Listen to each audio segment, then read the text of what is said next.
Karna.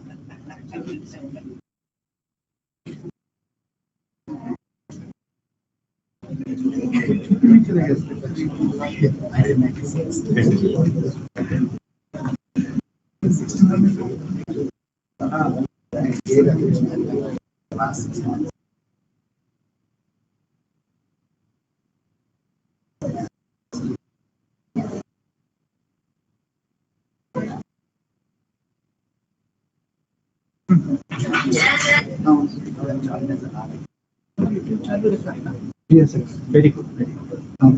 Excellent.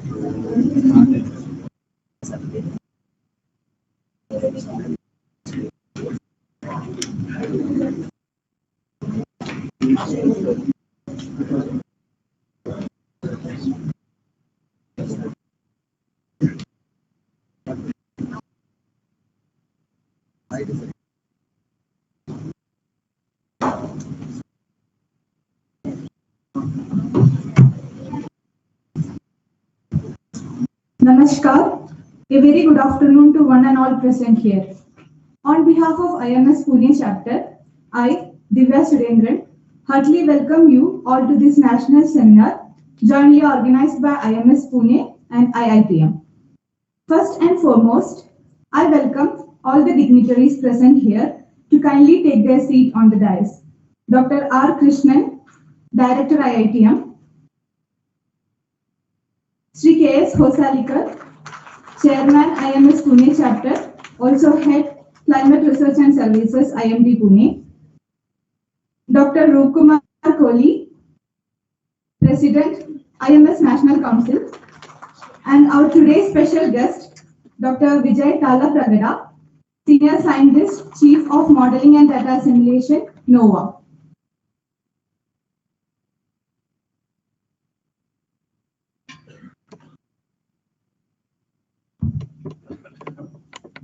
Thank you all.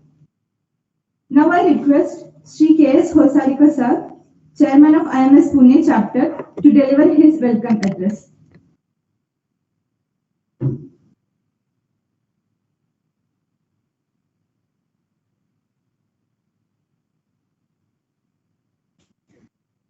Thank you, Dr. Divya, for a very nice opening of this national seminar.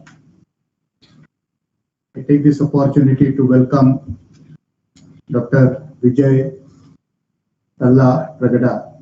I'm sorry, I think the name is, yeah, to this national seminar. And indeed, it's a privilege for India Meteorological Society Pune chapter to welcome you here on this particular occasion. And in fact, we expect and we know that the talk what you're going to talk about, your community-based UFS system, probably would throw a lot of light and understanding for many of the research community, research people who are there, students are there, and definitely it will help us also. And definitely we would like to hear a lot of things, other things from you. He's a gold medalist, not once, but twice to my understanding. I think one on the Hurricane WRF and another is CF3 GFS. So we have a very tall personality. At the same time, very humble, and he said that he has not seen so many posters of him where he is going for the lecture. So let us clap and welcome Dr. Vijay, and I take this opportunity to welcome our National Committee Chairman, Dr. Rupkumar, Director Krishnan Saab, and all my senior delegates who are here from the IMS, from the IITM, from IMD, and from the different other organizations. So it's a great occasion, and I'm sure that what we are going to hear from Dr. Vijay would be something should be very much memorable, and also it will be very helpful to us. So once again, I welcome all of you on behalf of IMS Pune chapter. Thank you.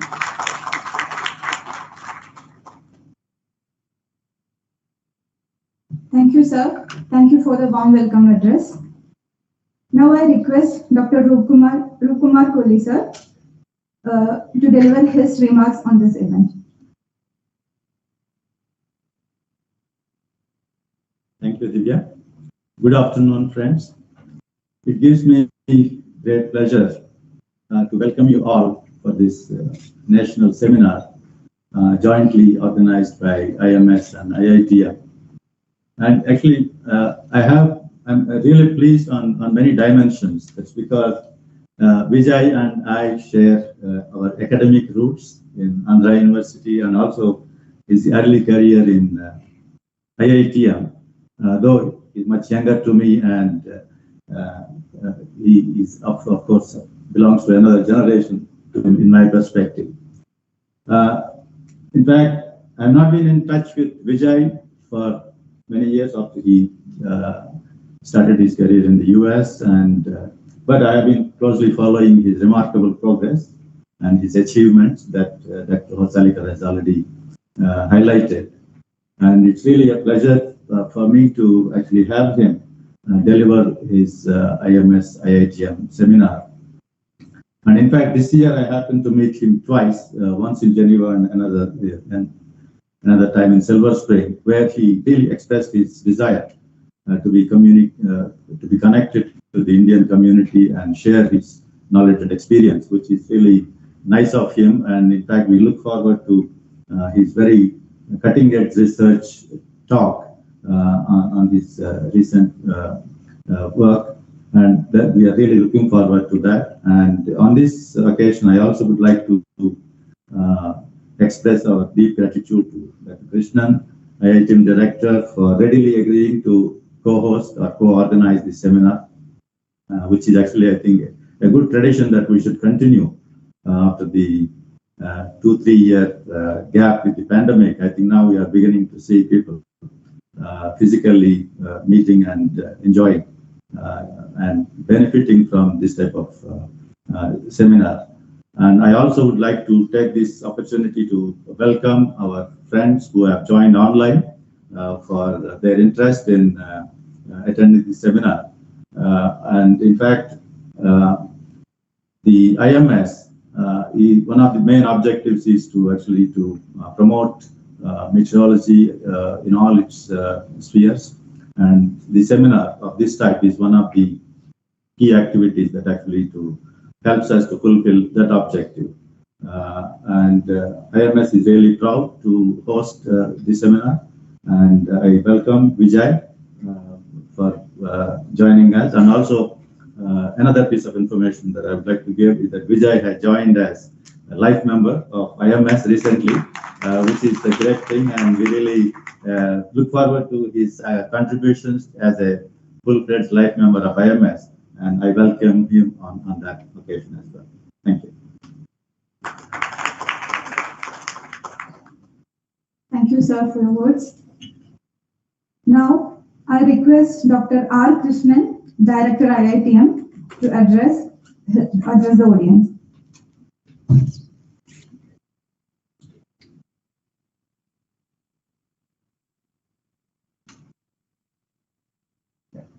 Thank you, Divya.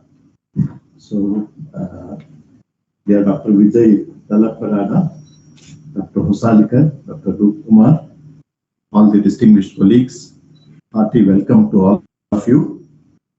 I'm very happy to see Dr. Vijay today visiting IITM and giving this IMS IITM National Seminar on the development of NOAA's community-based coupled forecast system. And I have known Vijay he did his MTech project with me in 96, right? And at that time also I've seen he was very, very enthusiastic. He did some experiments with the COLA model, general circulation model. And so I still remember he was probably my first MTech project student. And more recently, 2019, I visited NCEP and he was kind enough to organize a lecture for me. And when Rupkumar said that he's visiting IITM, I readily agree. And it's so nice to have you here, Dr. Vijay. And so this IMS today, some people came and told me that I have to make some remarks, and I was not sure what I will say. they told to talk about IITM. So maybe I will just quickly, maybe Hosalikar ji has talked about IMS. So I will just quickly go through. We have completed our 60th Foundation Day. That is our Diamond Jubilee celebrations. And IITM was founded on 17th November 1962 as a distinct R&D unit of the IMD required for improving operational weather forecast in the country. So today's talk is very much in sync with that. And later the institute acquired a status as an autonomous research institute and was renamed as Indian Institute of Tropical Meteorology in April 1971. And since 2006, we are functioning under the Ministry of Earth Sciences. And the initial vision and goals of this institute were laid by the founding director, Padma Shri Professor P.R. Pishareddy, a great visionary and the father of the Indian remote sensing. And the evolution of any institute is shaped by the visionary leadership at the higher levels, and also importantly, the contributions made by the past and present staff employees. That's very, very important.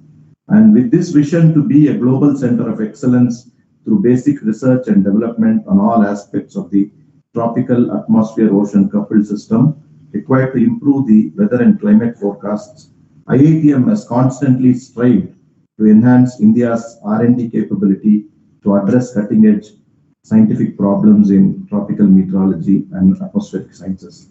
So this is thought I'll just briefly share this.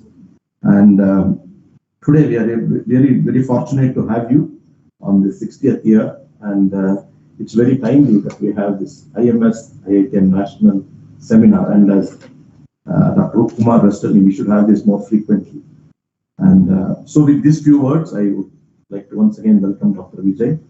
And thank you so much. Thank you.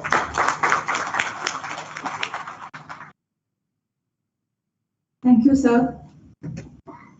Today, we are very fortunate that we have Dr. Vijay with us, the speaker of today's lecture. Now, a brief introduction of our speaker.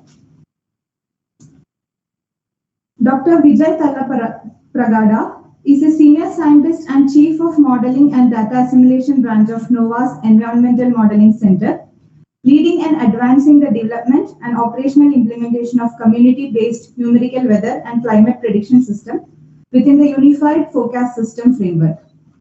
He is also serving as a co-lead of UFS Research to Operations Project and Development Manager of the Hurricane Forecast Improvement Program. He has received many awards and honors, including 2 gold medals from US Department of Commerce, one for Hurricane WRF model implementation in 2013, and another for FB3 GFS model implementation in 2019. Dr. Vijay received his MS in meteorology, MTech in atmospheric science, and Ph.D. in tropical meteorology from Andhra University, India. He has more than 130 publications in peer-reviewed journal and book chapters, and was the recipient of AMS Banner Miller Award in 2019. Along with AMS Weather and Forecasting Committee Distinguished Scientific Achievement Award. He has been recently elected as a Fellow of American Meteorological Society in 2022. With this brief introduction, now I request Dr. R. Krishnan, Director of IITM, to felicitate Dr. Vijay with a flower bouquet.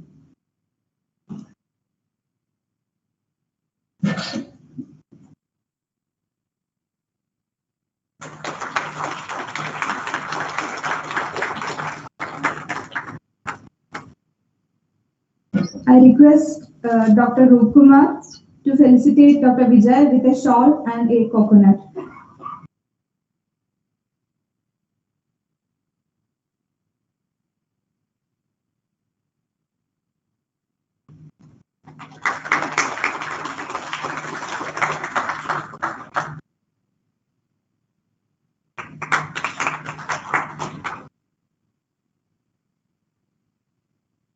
Thank you, sir.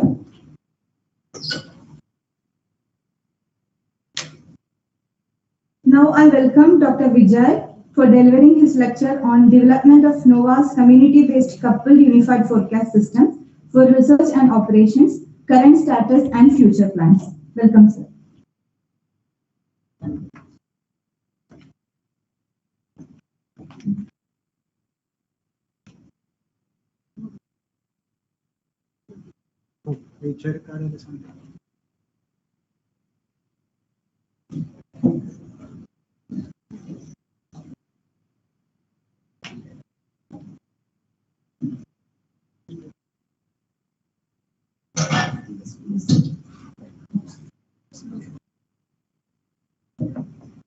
Good afternoon.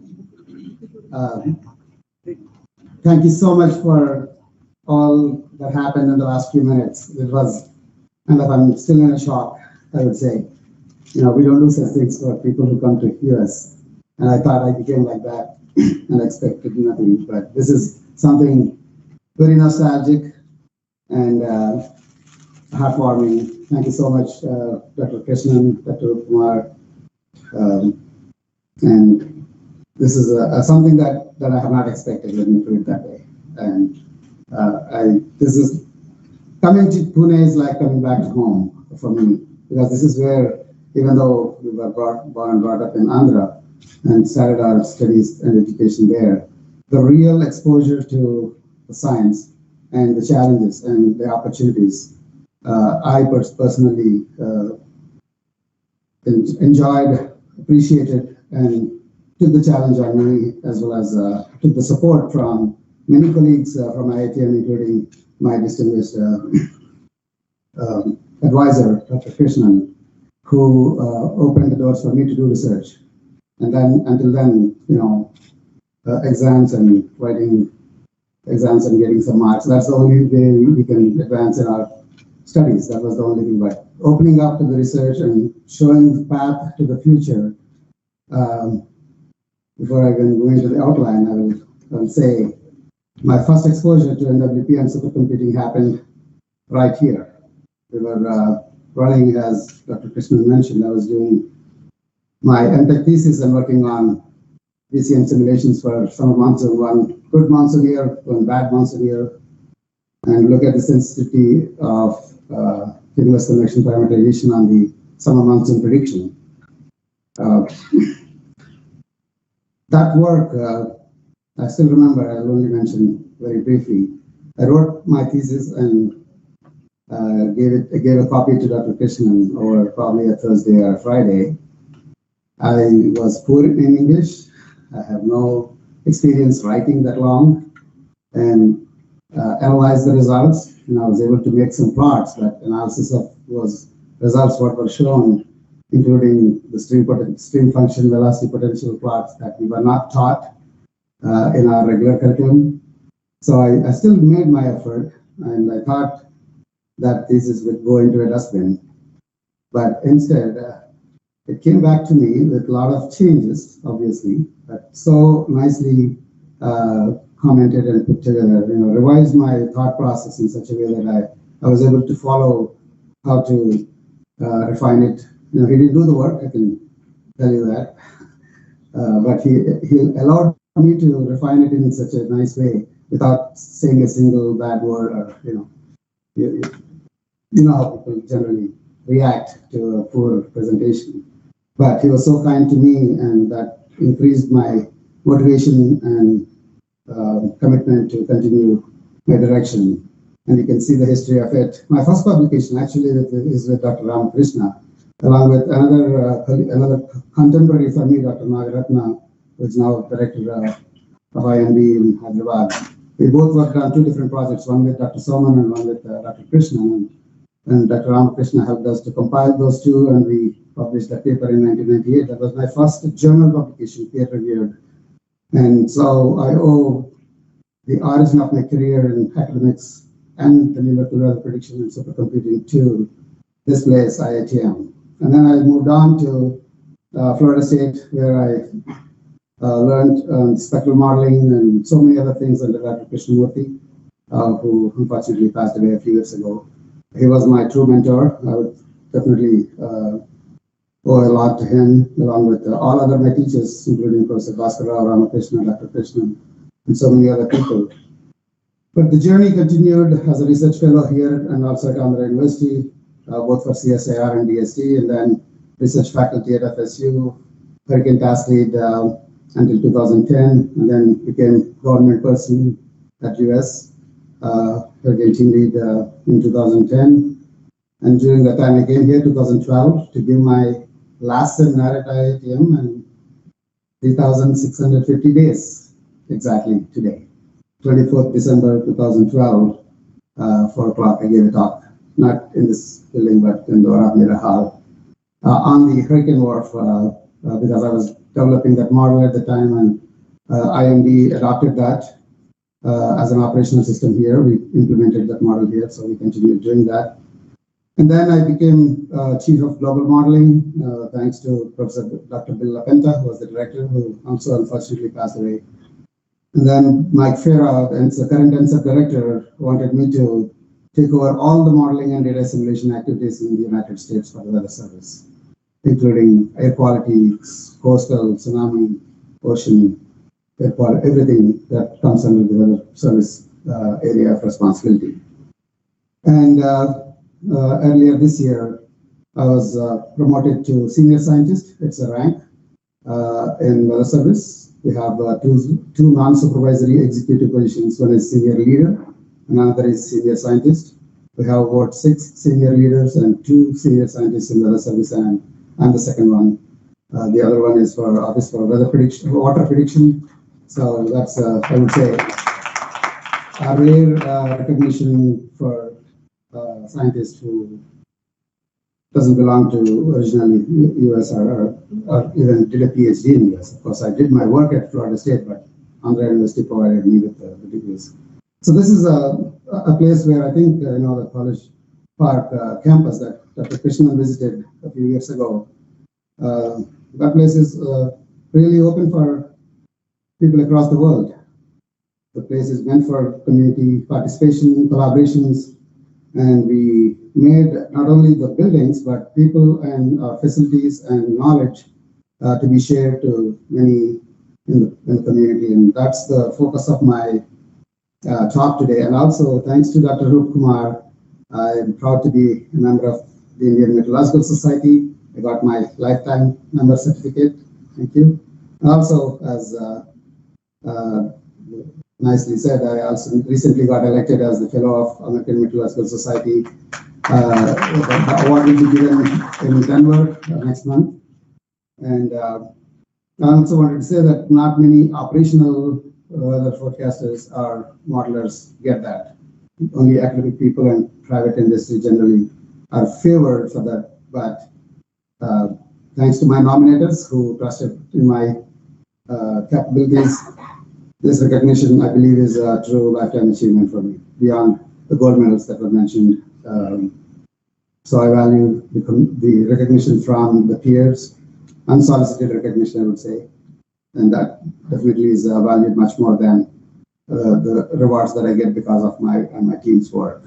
So that's the journey so far, and I hope I can continue doing this work with all your good support. People are my strength. Talking to people, getting collaborations. I have established collaborations with 8 different countries in the last 6 years, including Japan, Korea, UK, and Taiwan, Brazil, and India. So that's my strength, international collaborations. And also, I'm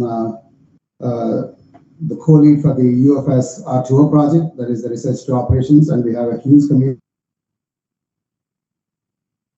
I work with them to identify the priorities, provide guidance on how to solve problems, and do the testing and evaluation, and make it sure that it fits into our operational frameworks that we can operate for improving our forecast systems.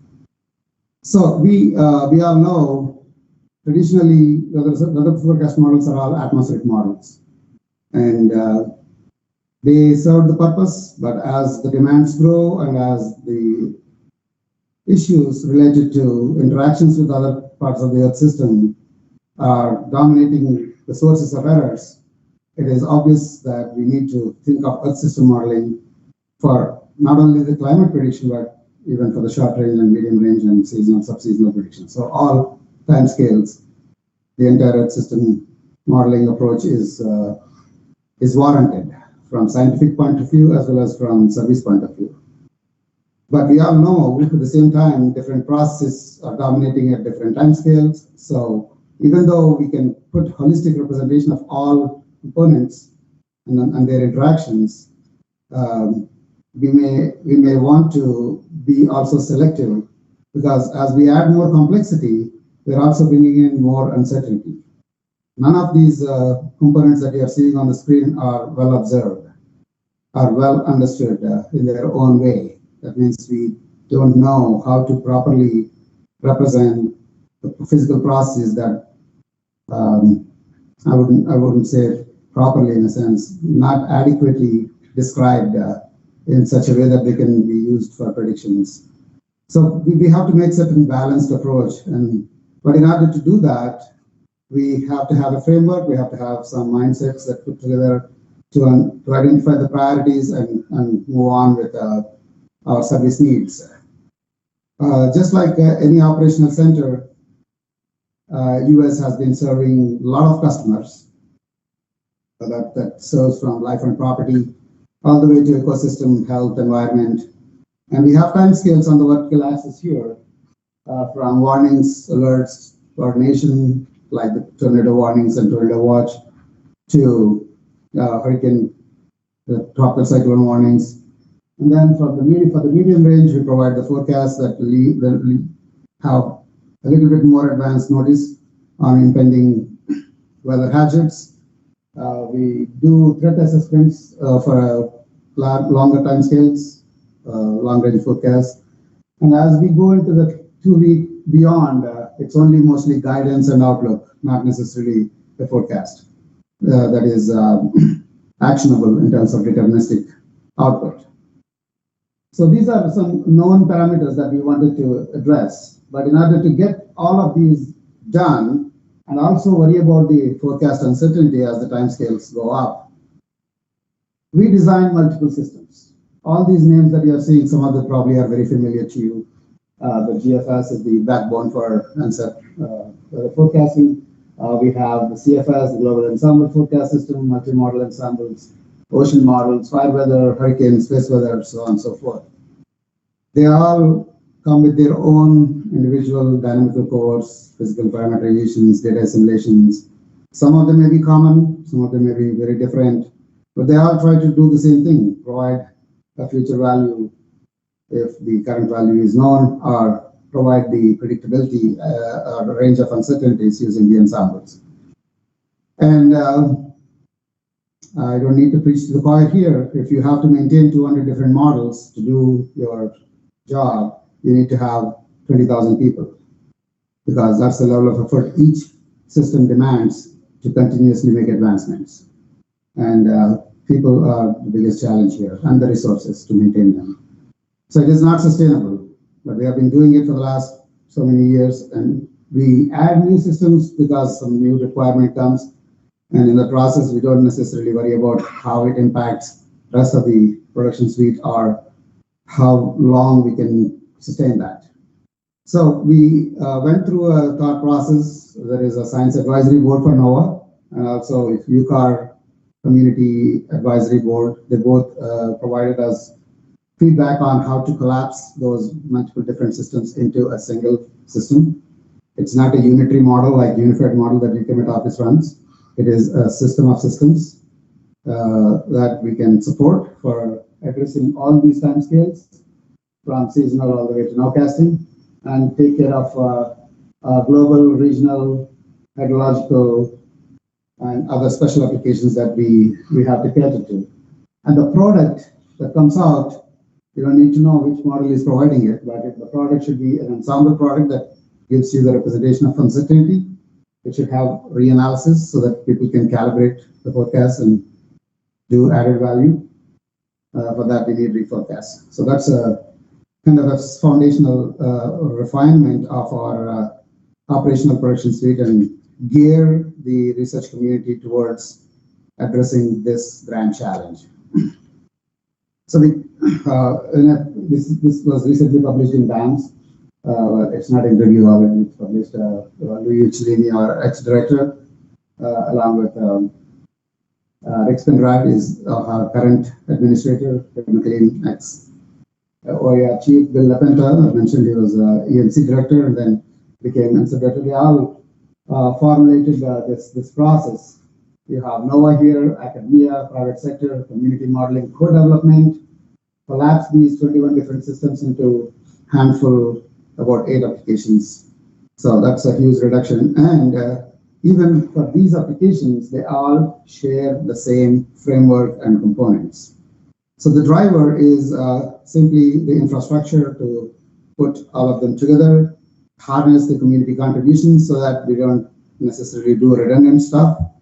And then engagement opportunities are through the well-tested process of open source, provide support to the community, model evaluation to identify and prioritize the science goals.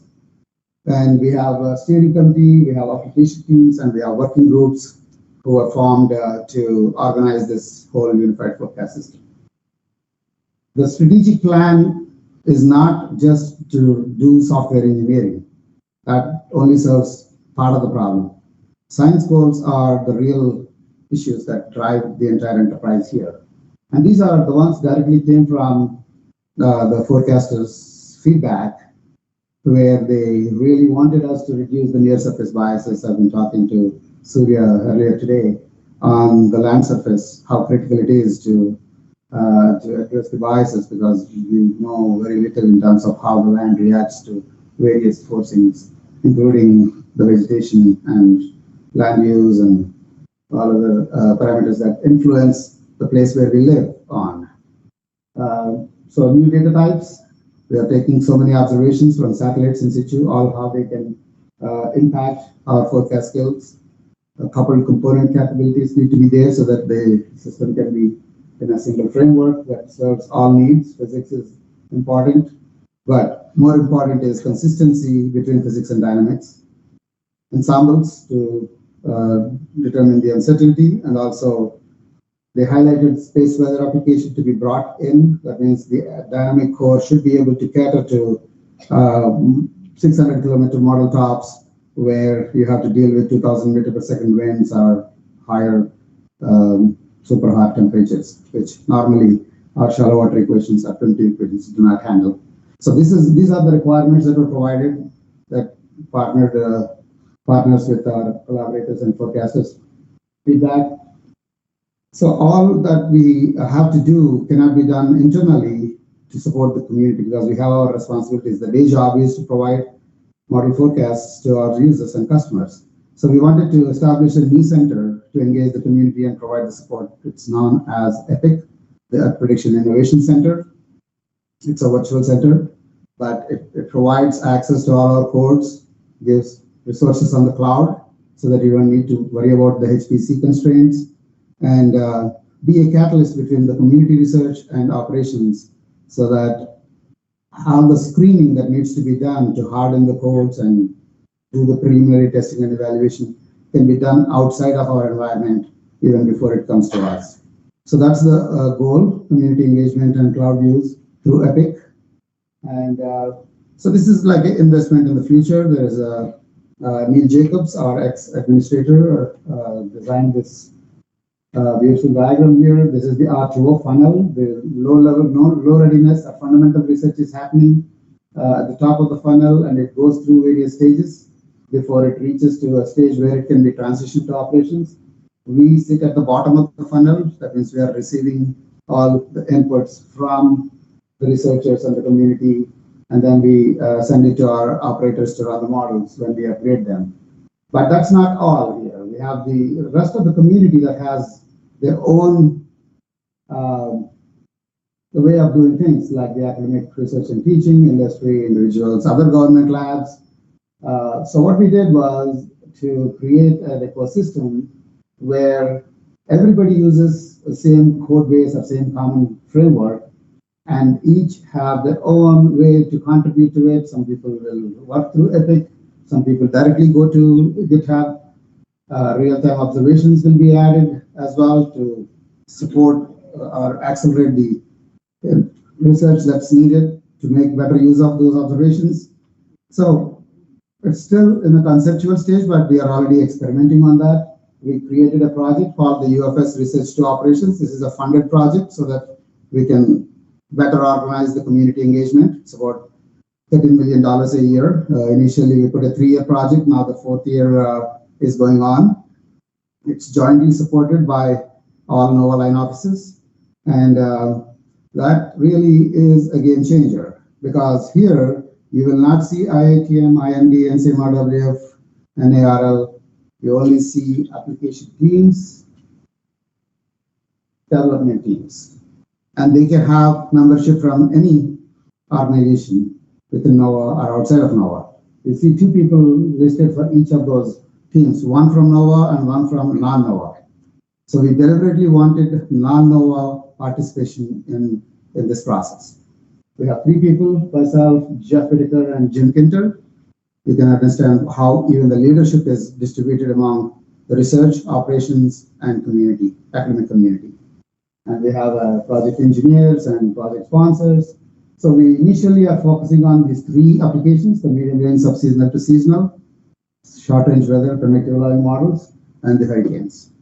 And all these development teams, the atmosphere composition, marine physics, DA, infrastructure, verification, post-processing, they contribute to all these applications.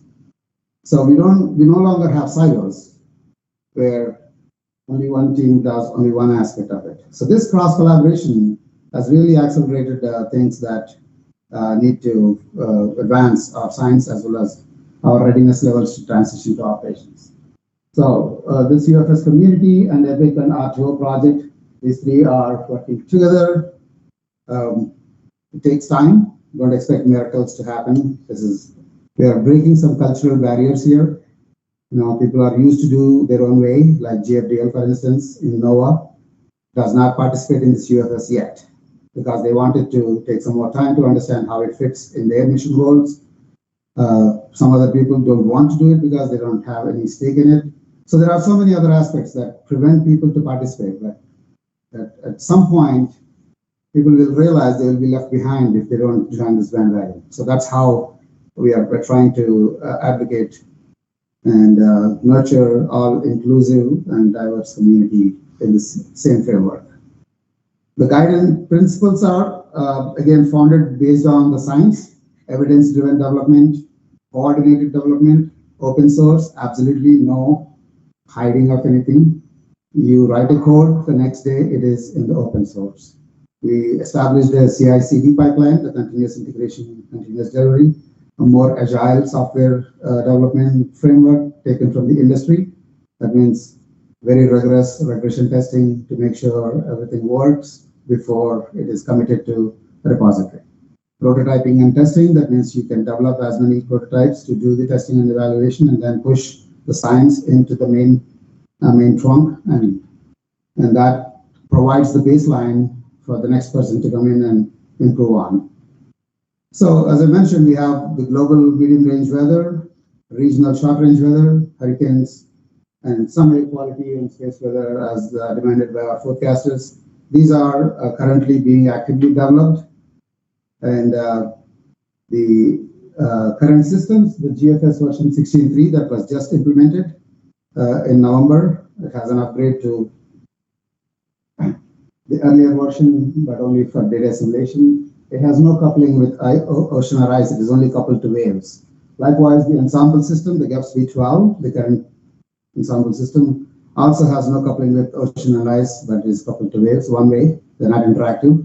CFS is our legacy 2011 model. We left it there, you guys ran with it and made it the best model in the world.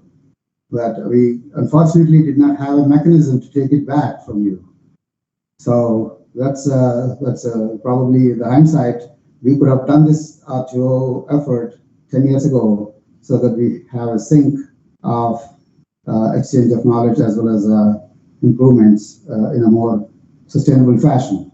We froze CFS in 2011, and ever since it was not touched. In the meantime, several administrations changed. The US government don't like the word climate. in our operations because we don't do climate predictions.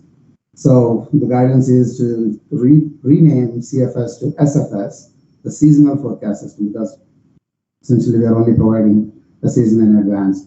And our Weather Act of 2017 defines weather as 0 to 2 year time frame. So if you're predicting a 2-year time scale, you still call it weather. And beyond that, it could be projections and predictions in the climate time scales. So essentially, there is a mediator here. This is the hub where everything is happening. And all these component models are interacting with each other through this hub. CMAPS is the community mediator for Earth prediction system developed at NCEP. We adopted it. The land model, atmospheric model, aerosols, ice, waves, and ocean, they're all sitting, and there are NEOPSI caps. NEOPSI stands for National Unified Operational Prediction Capability. It's a standard. They define the standards, like what names you should be using, what units you should be using for variables. All those are defined, and how fluxes are computed. Everything is well defined upfront. So you don't need to reinvent the wheel. Those rules and standards are defined in the caps. So whatever ocean provides, let us say the fluxes, the NEOPSI cap knows how to standardize it and make other components understand those standards and variables. So in that sense, the middleman, these caps, is ready to make it uniform across all the components, and that makes our life easy because these are done. Each of these components have their own communities, and you don't need to worry about that. They can be micro communities working on their own individual stuff, but the caps allow them to participate in the UFS without breaking any of the existing communities' protocols. The double arrows show two-way interactions. That's the ultimate goal, but depending on the evidence, we have the option to turn off the direction of exchange of information. So I'll just give you in another pictorial way. Let us think of UFS as this box, which has everything you need to run a numerical weather prediction system. You have the data assimilation system, we have the workflow, but actually there's a post-processing and product box which should be there. I did not explicitly put in there, but all these components that are needed to define any application are here. It's a mediator here, again, the same. Even the dicore and physics are separated, if you think of it. So for those who just want to work on the physics, they don't. And I highlighted a few of them here with the color, orange color here, or whatever color that you're looking at. That defines the GFS for us. That is the. So it's a one-way couple, but it is a coupled model. And you go to the ensemble system, you will see a few more added. Ocean, ice, chemistry, they are added. Likewise, if you want to define SFS, a few more boxes will be added. HAFS, the hurricane model, you'll see the movingness will be activated. So this is a very highly configurable system, the rapid refresh forecast system for North American domain.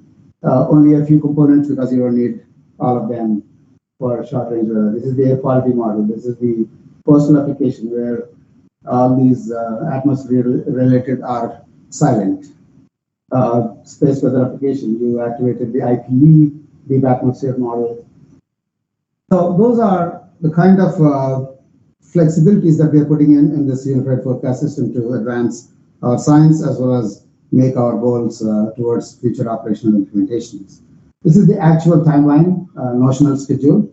We are somewhere here in Q1 of 2023.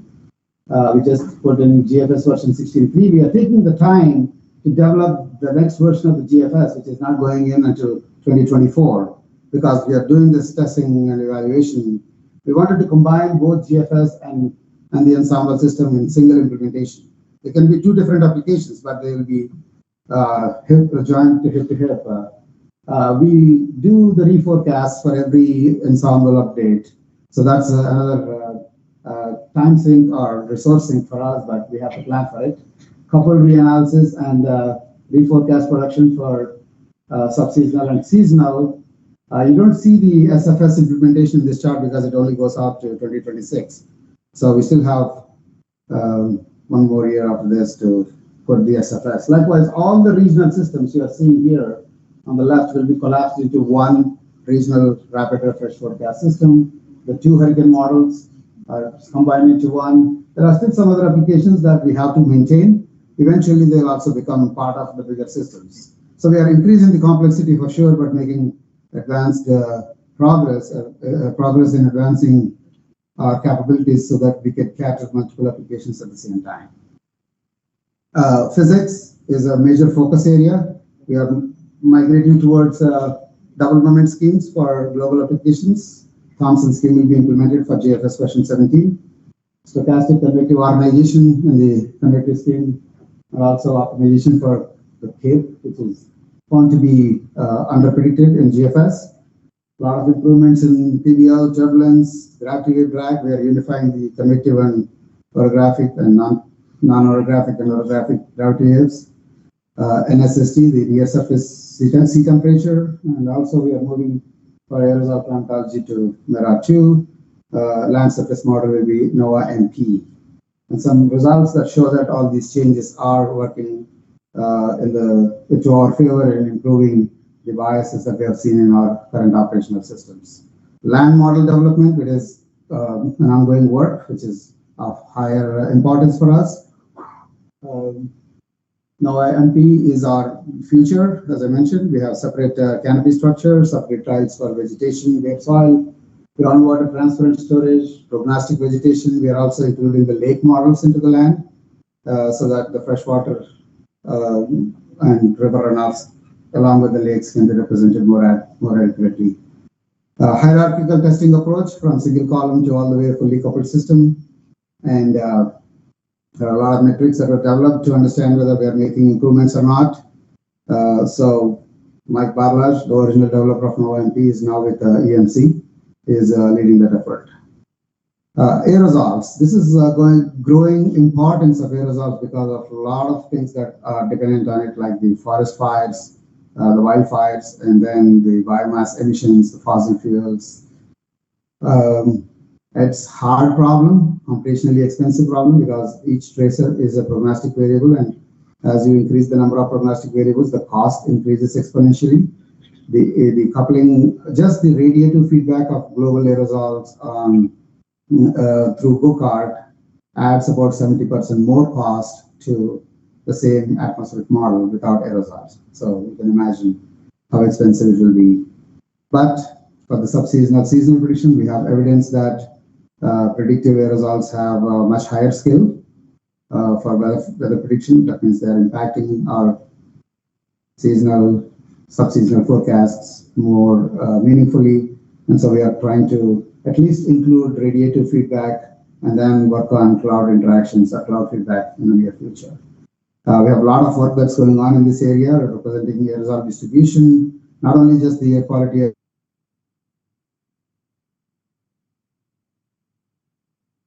is getting into our priorities. The observing systems, I'm switching gears to talk a little bit about, because we have so many components now, we need to worry about how to initialize them, right? So what are the gaps and how we can address those gaps, as well as the challenges in the data assimilation. They are very critical for our weather prediction or even the seasonal, subseasonal climate predictions. We still have a lot of gaps. As I was trying to show this one. So this is a snapshot of just a few hours worth of data. And I hope you can see some flashes, like the microwaves. These are the aircrafts. And some of them, you'll see suddenly some light show up. That means there are radio sounds released. The ships and buoys are available. But if you look at it from a distance, you will see the picture is not complete. Okay. For instance, the Western Pacific region has very little data. Southern Hemisphere, not much happening in terms of observations, at least the in situ observations. And so this is a grand challenge in terms of compiling those observations and still make meaningful analysis to drive our NWP. NWP is an initial value problem. So the real challenge is harmonize these observations and make sure the information content is actually usable. Now, in practice, this is another example for one cycle, what the Global Data Assimilation Systems, GDAS or GSI, is doing here. Don't need to worry about the numbers here, but look at two bars here. One is the red one, another is gray one. Red is what we receive, and gray is what we use. So we are using only a fraction of the data that we receive. It's not because we don't know how to use it, it's because it has a lot of problems in terms of representativeness, in terms of all-sky impacts, redundancy, complexity, and finally the computational limitations. So the thrown away observations means thrown away value. Each observation brings value. They are telling the truth. Now, we can find various ways to assess the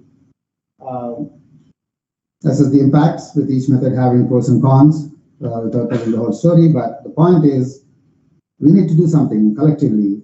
Otherwise, the billion-dollar satellites will be sending data every day, and we'll be just throwing it on the floor for NWP purposes. There may be other needs that we don't need to worry about, but certainly the most used data is the aircraft data. Actually, aircraft data provides the biggest value in terms of forecast impacts. All right, so how do we address them? Again, the same problem. The DA community is even more sparse, and we don't have a hold on how to combine them together. It's not just a US problem, because the data is collected across the world, and there are providers across the world, and they have responsibility to give us information related to the error characteristics, quality control, and all that stuff. So we wanted to integrate all of them in one framework again, also tied to the UFS. So it's now, but for just the DA, we call it JEDI, Joint Effort for Data Assimilation Integration. Our Joint Center for Satellite Data Assimilation is leading this project. There are several partners, including UK Met Office. They have invested in it, Navy, France, European Center, of course, NOAA, and NCAR, among many other people. The concept is still the same: separation of concerns and develop interfaces that allow people to do their work. So provides a framework for rapid update of new observations into operations, and also encourages implementation of model-independent observation operators. So if you look at it like this, these are different models: Neptune, PFS, NASA model, NCAR model, UK Met Office, WARP, MOM6, SI6, you name it. They all are connected to this object-oriented prediction system, full DA, generic algorithms. It has 3DOR, LETKF, ETKF. You can put any algorithm there. And then system agnostic background error representation, or SEVER, that provides the generic error covariance for modeling. And then UODA, which is the interface for observation data access. UFO, Unified Forward Operator. If you are a Star Trek fan, you know where these names are coming from. And then the CRTM and the RTTOPs, these are the forward models. They can be connected. Finally, the point is the end of a single monolithic code that does everything. Now you can separate the concerns and just focus on what you wanted to do in each of these. So very exciting development, but easy to say, but hard to implement. It's taking much longer than what we anticipated. This system is supposed to be ready back in 2019 before the pandemic hit. But even now, we are still working on, particularly the UFO. The Unified Forward Operator is the most challenging aspect of it. But we are still leveraging whatever that was developed. So instead of focusing on atmospheric model, which requires much more of all these, we are focusing on the marine components. Right now, we did a one-way or weekly coupled data assimilation for ocean and sea ice. We call it Next Generation Global Ocean Data Assimilation System, and GGODAS, and also SOCA, Sea Ice and Ocean Coupled Analysis. We did this interim ocean analysis using JEDI, 1 degree, 40-year ocean ray analysis, more than 1 billion observations assimilated using YODA and UFO for marine components. It's now working in near real time for ocean monitoring. So this is something that allowed us to test the JEDI components in an operational sense. So we are going to extend this JEDI-based data assimilation for our weekly coupled GFS version 17 as well as UFS version 13. We are using 3D currently. We will be introducing the ensemble variation of system very soon. So how do we test the coupled system? We do have a procedure. We add each component to the foundational baseline and then do a careful evaluation. So for the UFS based coupled model, we did about 8 prototypes. The 8th one includes also the air results, currently one way. And you can see the highlights, the ones that are highlighted are the changes from the previous version. Either we change the modeling component or change the initialization or change something big that has meaningful impact. And I was talking to Surya again, and it's very similar to what you guys do, but we established a process that everybody can follow and we understand, and we can use the same verification framework to compare the results. And CFS is our back verification baseline, because that's the only operational subseasonal predictions. And all these color bars show different prototypes. This is hot on the press. Only last week we finished the P8, a few weeks ago actually, and we compiled those results. This is the skill of MJO, and just by doing the coupled model, we are adding about 6 days of skill for MJO. And also the benchmark scores for anomaly correlations have improved at all variables in all regions. And so we're making progress. I would say this is at least improving on top of our own operational forecast. How compatible or how better they are compared to other operational centers or other efforts, I think that's something that we have to do. But right now our focus is to get a system that is acceptable for our forecasters, such that we can implement and then do. So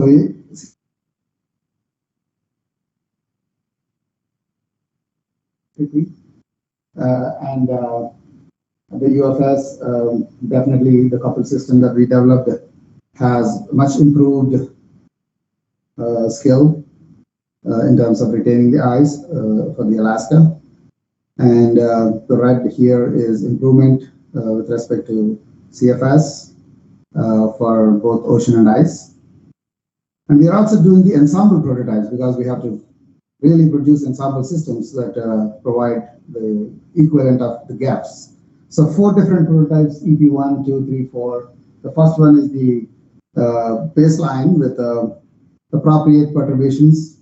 We ran about a 2-year period, 10 perturbed and 1 unperturbed member out to 35 days to examine the ensemble prototypes. We have modified the physics and added the JEDI-based initial conditions to EP3, and finally radiatively active aerosols in the EP4, which is currently going on. So it's the same as showing what kind of stochastic perturbations we have. We are using only 2, SCEB and SPPT. SCEB is the kinetic energy backschedule, and the SPPT is the stochastically perturbed physical tendencies. We're also adding actually process level uncertainty using cellular automata, and it's fully coupled. We have 2 resolutions. One, we tried the low resolution, and another one, high resolution, which is currently the operational resolution. And why we did that, I'll have an interesting story to tell. But the SPPT and SCEB are doing the job for us. They're reasonably representing the uncertainty in terms of spread error ratio. We also don't do any perturbations for the clear sky or under divided streamlines to prevent the model to crash. The CRPS scores improved. The PAC scores improved for 500 millibar anomaly correlation. You can see the wind speed, RMS spread has increased, much improved. And also the tropical cyclone track error is reduced, as well as the intensity forecast, a significant improvement in the intensity forecast with the coupled model. There are some degradations with the lower resolution model. The red lines are the lower resolution, green line is the higher resolution. So resolution plays a very big role for PC forecasts. That much we can tell. Now, in terms of MJO, just focusing on this graph here, the low, which is in red here, has much higher skill. It goes out to 31 days or 32 days of MJO skill compared to our the high resolution model, which is in blue, which is a surprise to us. I don't know the reason for that. Maybe you have some experience looking at different resolutions and different ways of evaluation. We are trying to look at the reasons why the high resolution model is not, maybe the sample size issue. It's only 2-year period, but that's something that we would love to hear your feedback on that. So we are moving on to develop the next generation CFS or SFS by 2027. We did some experiments already using the current setup, that means extending 35-day forecast all the way to 9 months. Without going through all the details, we ran 41 members. This is an example for a linear case of 2015, and you can see the spread is about 5 degrees for the gaps, all 41 members. This is the CFS V2 bias corrected forecast. So you can see that CFS V2 is pretty good compared to the coupled GFS. It's also good, but we have some outliers here. Spread is too large. Okay. And now La Nina, same problem. The spread is too large relative to the operational CFS. Neutral case, again, the same thing. But the initial SSTs are about 0.3 degrees cooler than the CFS. So that's something probably we need to worry about. Just to do the more close examination of the SST bias of NEO 3.4 against Austria, it's only the three, all the average of the 3 cases. It changes the signal after 25 days, after 25 weeks.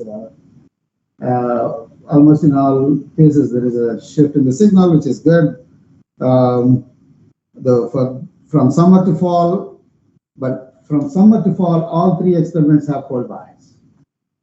For winter time, they tend a little bit warm. On the average, summer has a cold bias, winter has a warm bias.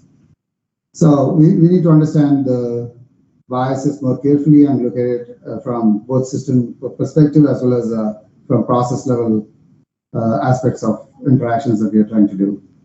So these are the final thoughts in terms of what we are trying to do for GFS question 17. It will be a 5-way coupled system, weakly coupled DA.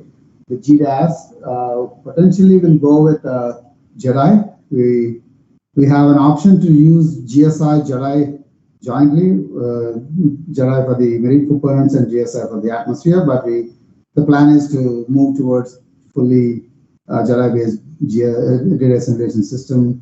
And this one is the GAPS configuration.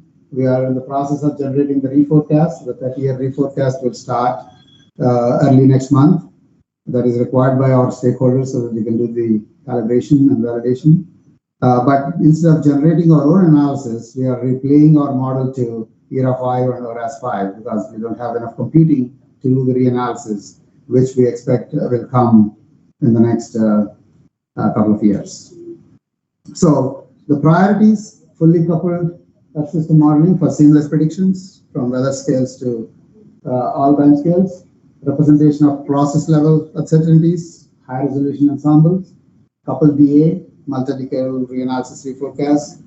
Those are for the global applications, the GFS, GAPS, and the future seasonal forecast system. I also wanted to give you a thought on what the future is about to offer with these kind of capacities. So what you're seeing on the screen is the first ever from NOAA, a 6-way coupled weather forecast system with convective 11 scales for the global. This is a 3-kilometer 6-way coupled system. All are not directly interactive, but it is the same. I think it has ocean, ice, waves, land coupled to each other. Results are still only one way because we are still finalizing how radiation and results can be interacted. But the point I wanted to make is this model is stable. It produces forecasts at 3 kilometers, which is what our current regional model resolutions are.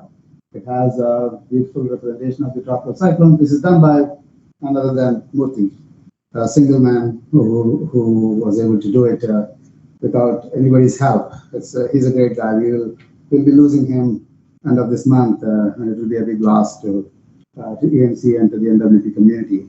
But definitely, he showed us the path before he left, before he's leaving. So the point is, it takes about 200 times more time.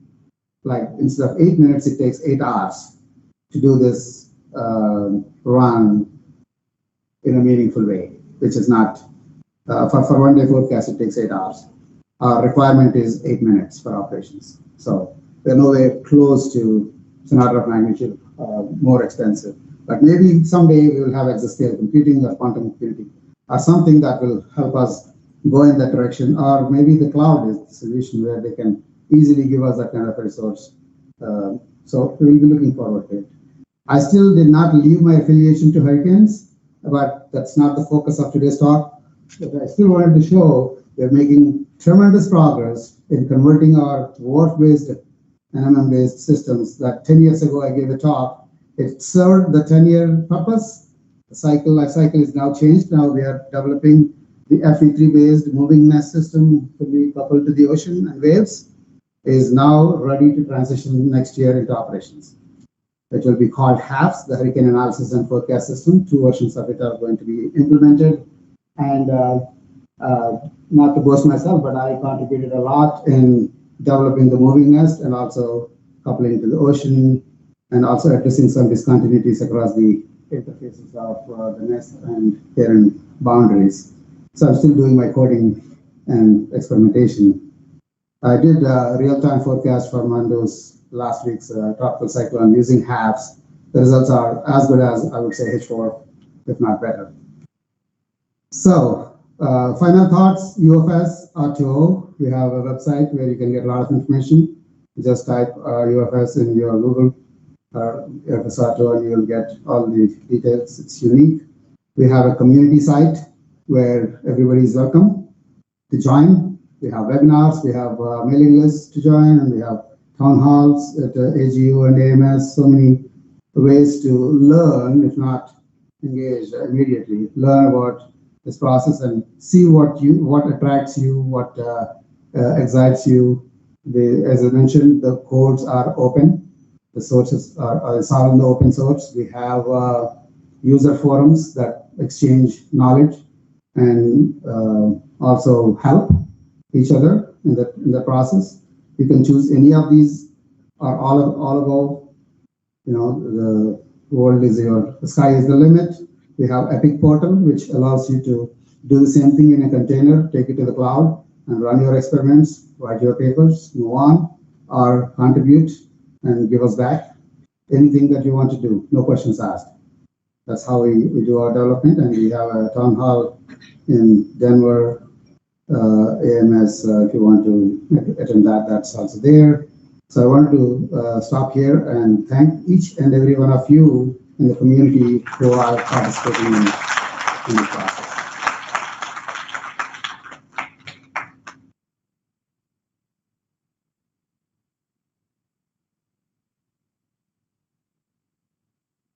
Yeah, I'm ready for taking any questions or comments. Thank you, Dr. Vijay. It was a brilliant talk. So still you're using CFS V2 for subsea test. Yeah, that is the operational model. Until 2027, it will be operational, at least until 27, if not longer. It's still there because some people told me that it is discontinued. No. It was frozen in 2011, okay, but it is still operational. Every day you get the products from CFS. Okay. And for the short range, you're yeah, UFS. All this is still under development. 2024, we will move to the new regional rapid refresh forecast system that I was mentioning. The timeline is there. The challenge there is obviously, there are several uncertainties that we have to deal with, but we are making good progress in fulfilling our timelines so far. The first one that's moving is the hurricane model. This slide. shows the notional schedule. So you see this HAPS V1, that's the one in FY23. Next summer, we are replacing both HWARP and HMON, our two hurricane models, with the UFS-based HAPS. All the regional models, the Harris window, the NAM, the RAP, and the HER, the HRAP, they are all in these blue colors. They are separate right now. They are going to be combined into this rapid refresh forecast system. The goal is 2024. So until then, these will run. The daily products that you will see are going to still come from the existing modeling systems. And then we will replace, when the new model comes, it replaces the old one. We're trying to make the product seamless. That means the user need not know where the product is coming from, but the scientists and the researchers need to know. And so the GFS V17 is that The fully coupled system, the 5. But the atmosphere is finite volume. Yes, everything is. This is already a finite volume system. The GF. But the S2S will be, that is CFS V2. That will be still one. That is spectral modeling. No. It's the same. The same system that I described you today is extended to seasonal timescales. So no other mod, no other dynamical core, no other. So dynamical core will. Yeah, the spectral model was sunset for GFS and GEPS already. GFS in 2019, and then 2020 we moved the ensemble system into FE3. And now the SFS, the CFS, will move away from spectral to finite volume in 27. The hurricanes in 23, the regional models in 24, everything will be FE3 based. Thank you. And so you are also doing space weather forecast.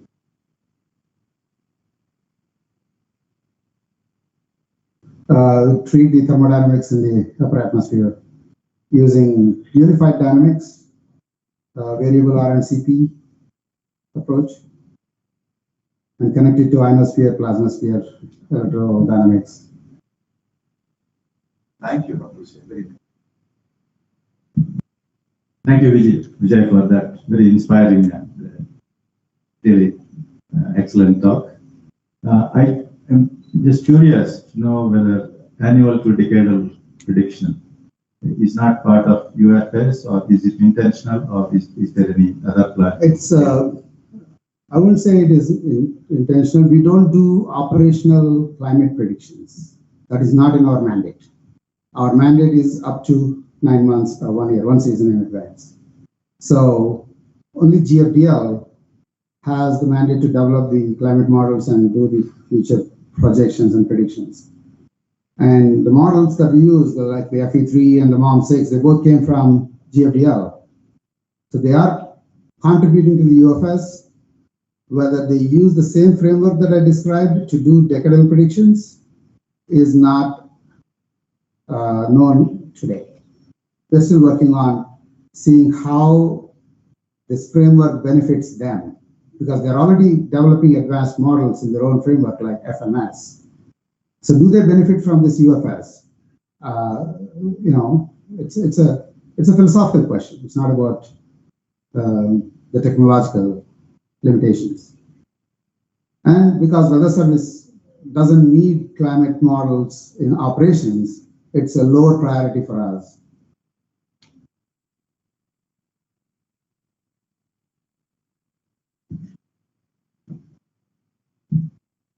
Very nice and informative lecture. But one question I want to ask. You are using for your data assimilation 3D VAR in this. For ocean ice. So then how you are accommodating the remote sense data, etc., without using 4D VAR? You don't need 4D VAR to do satellite DA. 4D VAR gives you flow dependent assimilation. But 3D VAR with 3D VAR can have FGAT, like the first guess at the analysis time, incremental analysis update. There are several ways to mimic 4D VAR using 3D VAR. But most importantly, we are not using any ensemble DA at this time, which is our next goal. 4D VAR is not in our development path. 4D ENVAR, the ensemble variational combination, Okay. is something that we are working on. And your ensemble forecast, it is showing that after bias correction of the models, then the forecast becomes better. Yes. Because dispersion is less. So I think it is always advisable to make that. Right, that's Okay. definitely an operational practice. Yeah. And to do that, you need a long-term reforecast and reanalysis. So until we develop that for UFS, we have to look at the natural biases first. Correct. If you can reduce the model biases naturally, you don't need to do any bias corrections. That's an artificial way of taking Yeah. the bad stuff out. But as we make progress, as we reduce the biases, it will also help bias corrections. It will be much easier to do. Okay, thank you. Yes, Rashmi. It's very technical. So this, everything is available on the GitHub, isn't it? Everything is available on the GitHub. Yes. So the current operational version will be there, or will it be another version? No, even the more advanced. The one that we developed yesterday, committed yesterday, will be available today to you. Yes. So the previous versions also will be The there. previous version is tagged, so you can always get a tagged version. But if you want to take the top of the trunk, latest and greatest, it's there. So what sort of repository you use? Subversion, which repository you use? Can you repeat the question? The repository is based on GitHub only? Yeah, it's on GitHub. Okay. GitHub, open source, no strings attached. That means even the developers' codes in their own branches are accessible for entire public. So how do you, suppose somebody makes a mistake, how will you? Well, they don't go into the authoritative repository. There is an authoritative, the main is the authoritative. Your fork, that is your personal branch, we don't care. You can So put you it can- in. Suppose you want to take it back, commit back to the trunk. Yeah. What is the procedure? You just put a pull request and we assign a review committee. And if they run the automatic regression tests, if it fails, it will come back to you. If it passes, it will have to be again examined on the scientific merit. So we will do a few science tests and then it goes into the trunk. It's a process, but it is well established. So this also it's on a cloud? The codes are, the GitHub is on cloud. Yeah. Okay.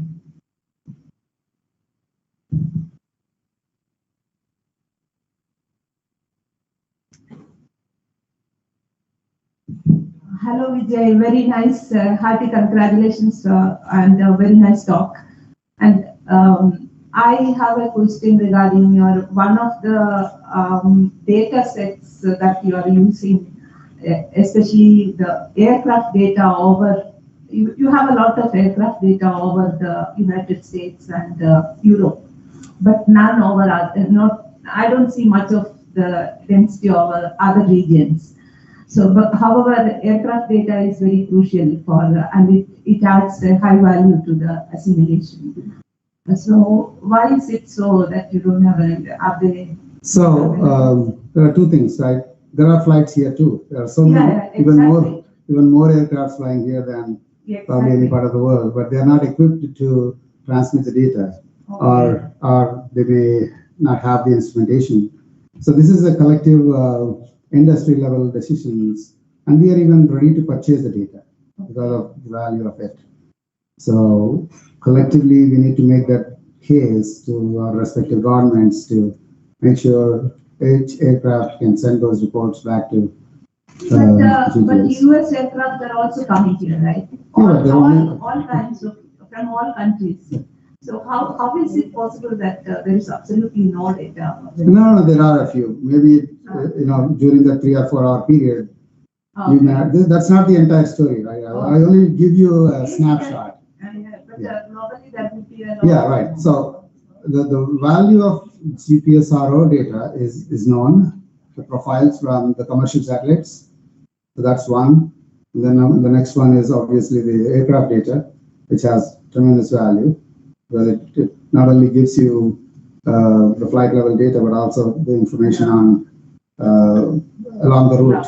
Cloud-based. Yes, right. The cloud base and all the aviation-related parameters, METARs.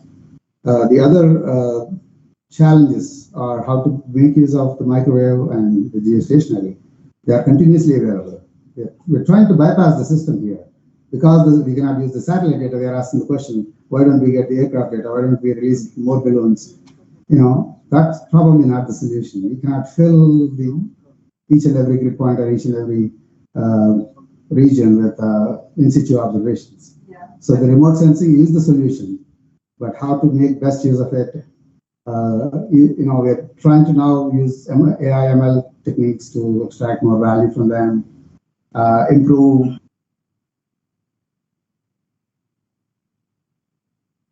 distribution or all sky, all surface. But the progress is slow. We need more young and energetic and brilliant people to work on these problems. It's a very exciting and more rewarding, but probably boring to do the science. It's a data processing, right? Very nice, thank you.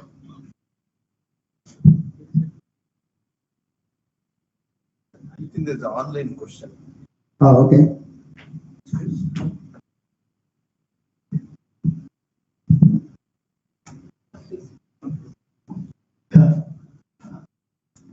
Thank you, Dr. Vijay. There's one query which Dr. Tara raised. Just try to respond with your permission. That yes, there is a lot of paucity of the data as far as the aviation is concerned that we call as ANDAR data. And I've been associated with this development of ANDAR system over the Indian region for RA2 region through WMO. So hopefully we should be able to, you know, it's a 4-year project and some work has already started. So data is there, and NCMR is also researching. I was talking to NCMR also, and yes, it's not zero, but maybe some 10% or maybe little more than that. They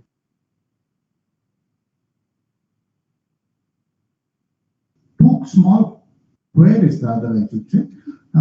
Please don't laugh at it if they're very foolish. No questions. Okay, one is, you know, you just now said that everywhere you cannot have in situ data because of the lot of, you know, loss of the cost involved, maintenance and everything. Is there anything that NOAA or, you know, are planning to do it, you know, for development of the very, very low cost sensors which can be easily deployed and, you know, some observation can be increased? This is number one.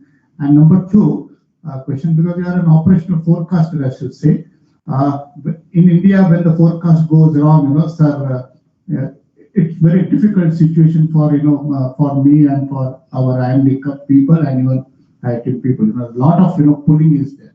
Like that, maybe because when you take the science to the non-science people, you know, there's a lot of challenges involved. How do you tackle this type of situation at your side, or what do you suggest on that? Thank you. Sure. For question number one, NOAA is exploring low-cost sensors, low orbit sensors that can be, particularly the CubeSats. They're partnering with our commercial industry, and they are willing to do the work for us and spray these satellites, hundreds, thousands of them, to get the data, including precipitation radars on those CubeSats. So we're working with Tomorrow.io on that, and then Google has the Loon project where they want to send the balloons across, and we have the GPS RO I already mentioned. So those are, but they're still, you know, experimental phase, and they cannot fill the entire globe. They are targeted towards specific regions. They are low Earth orbiting, and they can only cover so much. I was talking to SAC Ahmedabad. They are also interested in going in that direction. So maybe collectively we can see some progress. But things like cosmic are the advanced baseline imager on the INSAT 3D and 3DS are those hyperspectral on the geostationary satellites. They are going to solve some of the continuous data problems for these regions. And that's where I think more value for the money is there, instead of focusing on one-off things. If I were to guide or provide advice, I would rather see a sustainable approach where we get continuous data through geostationary satellites with more advanced technology. The second question, we don't do forecasting. We only provide guidance. Human beings sitting in the office make the forecasts. So that connection we always maintain. If I say a forecast in the modeling language, that's not a forecast, it is a guidance. And the forecasters will be advised on the strengths and weaknesses of these systems before they are going to be implemented. So we engage them in the model development process, so they know we are addressing their concerns, and we provide them the evidence. Yes, you told us that there is a cold bias in summertime in this particular region. We made these changes, now it improved. This is the evidence. If they are satisfied, they'll give you a thumbs up. Go ahead and implement. They don't say, they'll say thumbs down, and then our boss says, no, go back and fix the problem and come back again. So all the work that we do here, I put all these grand plans here with specific dates. They can just go put with one thumbs down. Each and every region in US Weather Service have a vote. And also all the 9 centers in NCEP have a vote. Any of them say no, the director can decline an implementation. All the work that goes in, I mean, we don't go that far if we know upfront that that person is going to say no, right? But I'm just saying, we got some surprises in the past where suddenly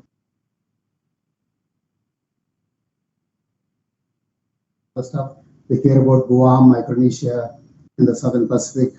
And one day they showed up in these meetings and said, oh, we never know that we are making these changes. And there was a storm in the Southern Pacific at the time when we were implementing GFS. And that real-time data is going in from the experimental model. They were looking at it at that same time the meeting was going on. The new model was not doing well, actually, for that particular storm. And they said, this is a piece of trash, we are not approving.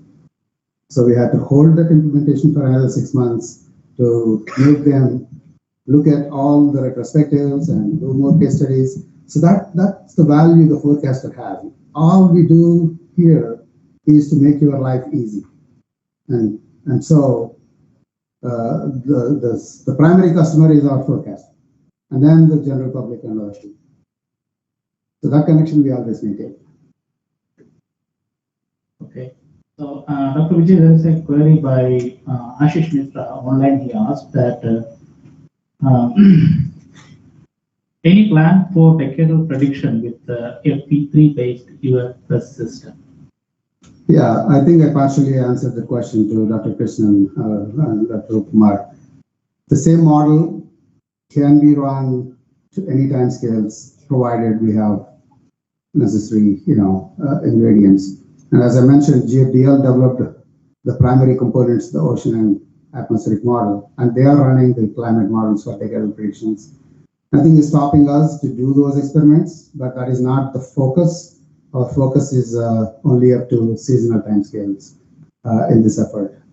But I can give you another talk on the climate capabilities of the GFDL, SPEAR, and CMIP style CM4, AM4 models.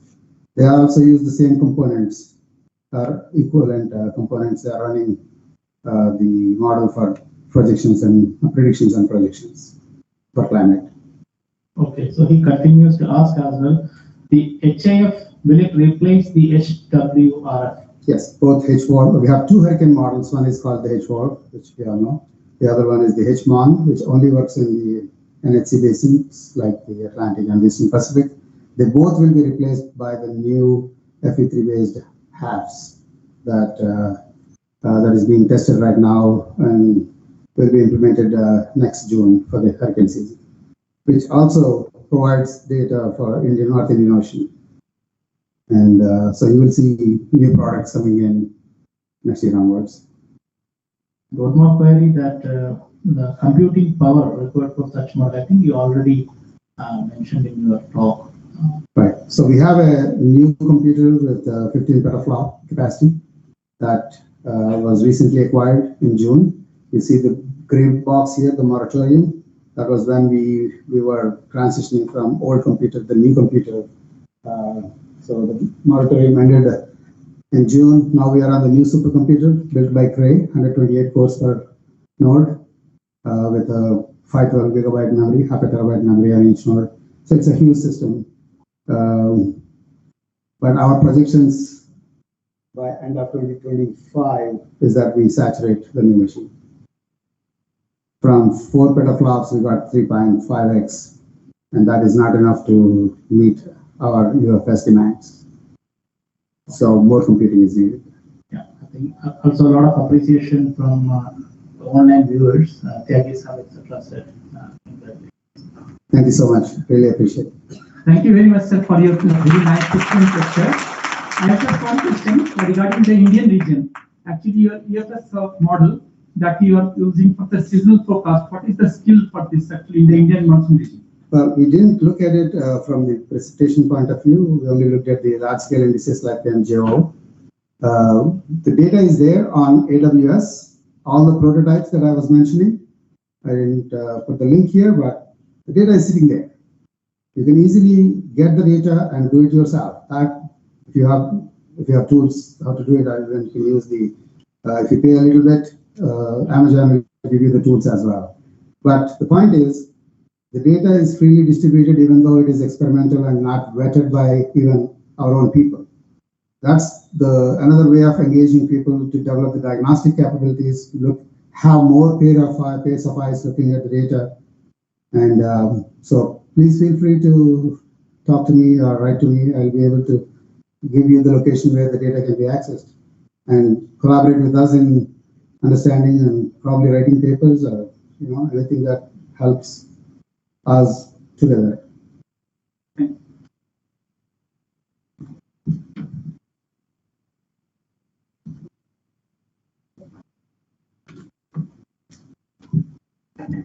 Thank you very much, Dr. Vijay, for this inspiring and informative lecture, and also for the productive discussions. Now, I request Sri Hosalika sir to honor our chief guest with the memento on behalf of IMS Pune.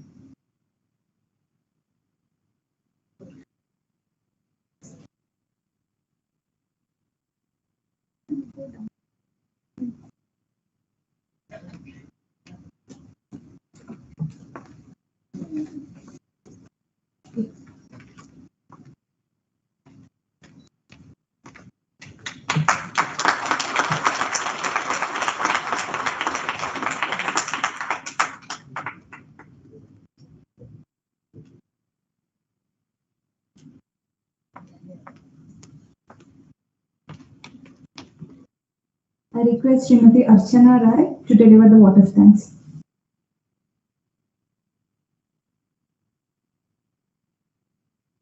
Thanks, Divya. Good afternoon to all of you. I feel privileged to get the opportunity to propose a vote of thanks on this occasion. I would like to thank all the honorable guests who blessed us with their presence today. On behalf of IITM and IMS Pune chapter, we express our sincere thanks and gratitude to Dr. Vijay Tallapragada for accepting our invitation to deliver the talk in IMS IITM National Seminar. Thanks for an informative and interesting talk. We convey our deep regards and hearty thanks to Director IITM, Dr. Krishnan, for supporting IMS in arranging this talk jointly with IITM. We express our sincere thanks to Dr. Roop Kumar Kohli, President IMS National Council, for motivating and supporting IMS Pune chapter. We thank Sri Hosalika, Chairman IMS Pune chapter, Dr. Divya, and all EC members. Special thanks to Mr. Sikandar Jamdar, Mr. Somnath Mahapatra, and Mr. Sanjay Raskar for their efforts in making the event successful. We are all thankful to all IMS Pune chapter, EC, and National Council members. We would also like to thank Dr. Suri Chandra Rao and Dr. Vinu Valsala for coordinating with the speaker and IMSP for arranging this talk. We are thankful to Mrs. Sompa, Ms. Rashmi, and the whole LIP team. We sincerely thank Admin Officer Mr. Ajit Prashad for his support. And we also thank GA and the Computer Division for making arrangements for today's event. Thanks to all the audience here and also who joined online, and the press and media. Now we will stand for our national anthem. And after the national anthem, please join us for tea outside arranged the hall.